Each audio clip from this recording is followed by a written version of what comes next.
Now if you'll notice, this is the same box that I used to make the third mallet, and the reason being is because I started this mallet first, but then because it ended up not turning out the way I wanted it to, I ended up stopping this, building the third one, and then coming back to this one.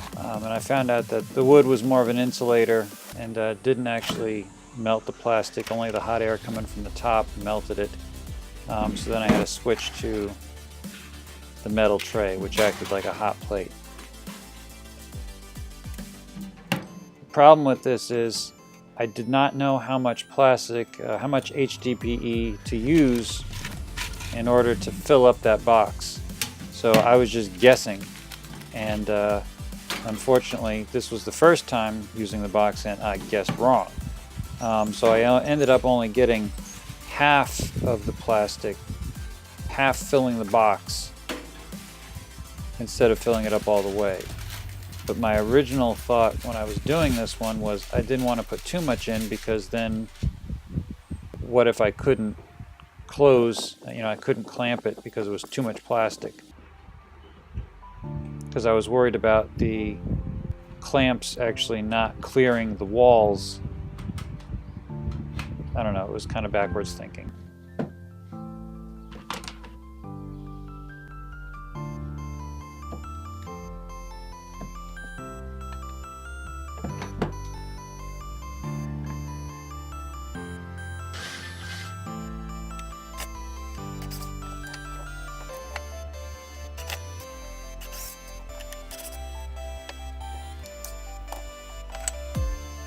And here you see that I only got half the size I wanted. I skipped taking the bark off of this handle since you've seen the other videos. You pretty much know what that looks like.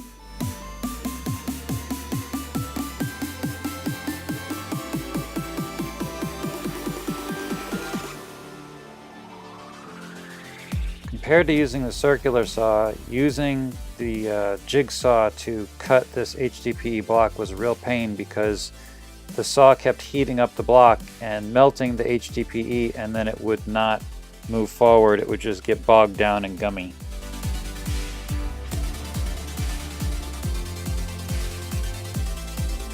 And you can see I don't have that problem at all here with the circular saw.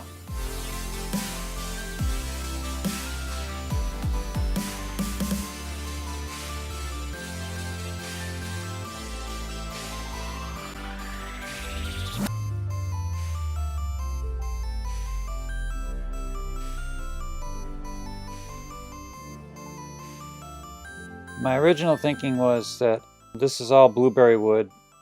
I wanted to take a bunch of thin pieces of blueberry wood and basically stack them all together. So this is supposed to be like the first layer. So imagine that, there's like, I don't know, 8 layers of these. And I realized pretty quickly that that wasn't going to work.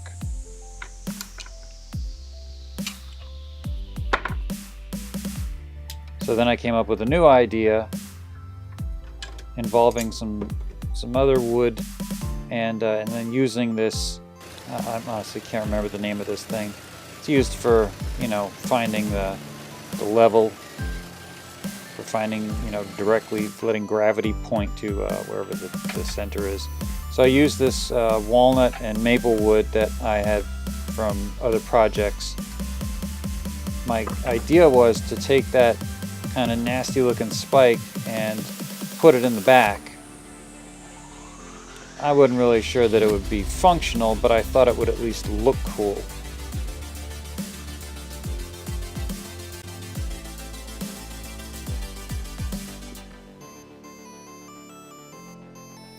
And because the walnut was much wider than the maple was, I ended up sandwiching it so that the shorter ends were on the outside, and I knew that I was going to sort of taper it. So here, using the 1/2 inch drill bit to basically make a hole for that spike, which is driving me crazy. I can't think of the name of it, but it'll probably come to me, or somebody will mention it. I had already done some test holes on that block, you can see sort of off to the right. I thought that making sort of a diagonal taper to the spike, like sort of mimicking that it's coming to a point, would look cool.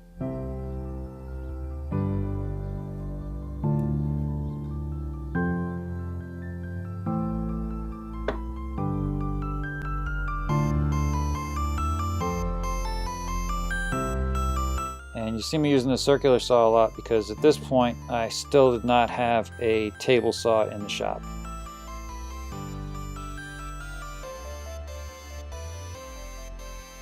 And after cutting off the diagonal parts, I realized that I'd actually not left enough room to put the spike in.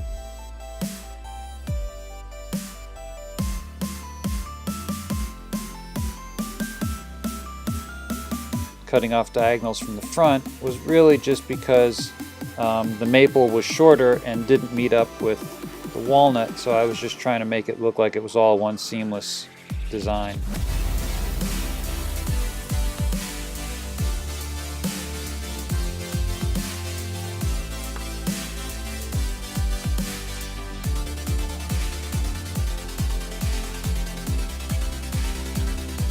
Now we're back to the frustrating jigsaw, which I ended up having to rock back and forth in order to get it to actually work.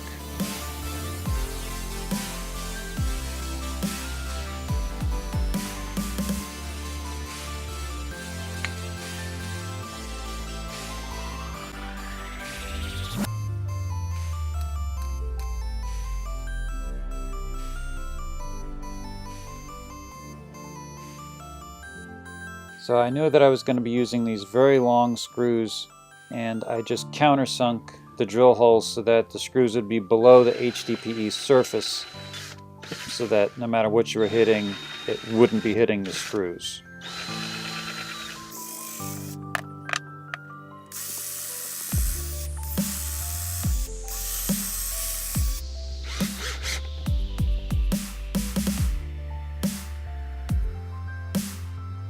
So even though they look flush, they are below the surface.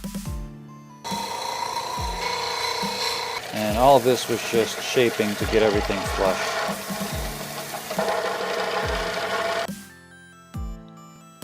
And unlike all the other mallets, this was actually a handle that was going to be wood on wood.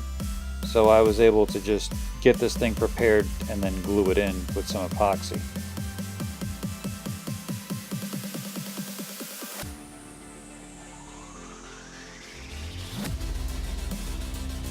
And then everything was ready for a brie wax coat. I cut out the section where I decided that the spike was not a good idea because it was supposed to go right in the middle, and I realized that it was going to be right in the middle of the walnut. And I don't think that the walnut is really super sturdy compared to the maple. Had I actually done it in reverse and put the maple on the inside, I think that it would have held very good. But my confidence was not really wholeheartedly on the walnut.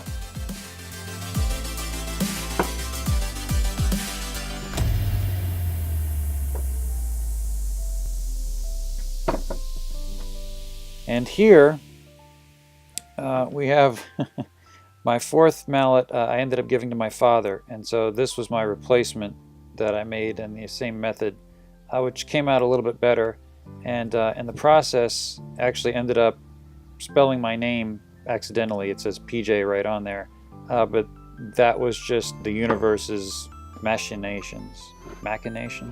The universe did that. I did not do that.